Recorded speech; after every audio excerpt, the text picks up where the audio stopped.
আল্লাহ বললেন, গোলাম যারা পাপ করেছ, যারা অন্যায় করেছ, নিজের উপর নিজে জুলুম করেছ, লা তাকনাতু মির রাহমাতিল্লাহ, আল্লাহর রহমত থেকে নিরাশ হয়ে যেও না।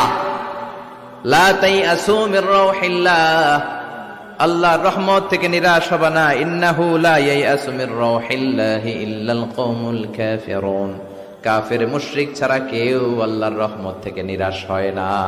ঠিক কি না? কি আশার বাণী, কি সম্ভাবনার বাণী। নিরাশ হয়েও না, হতাশ হয়েও না, ভরসা রাখো কার উপর?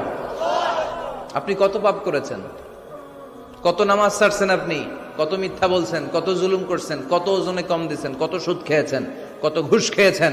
আপনার পাপ যত বড় হোক, আল্লাহর দয়া ক্ষমার মহাসাগর তার চেয়েও বড়।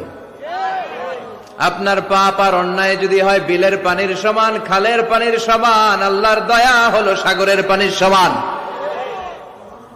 আপনার পাপ আর অন্যায় যদি হয় সাগরের পানির সমান, আমার আল্লাহর দয়া আর ভালোবাসা হলো মহাসাগরের পানির সমান। আপনার পাপ আর অন্যায় যদি হয় বড় বড় পাহাড়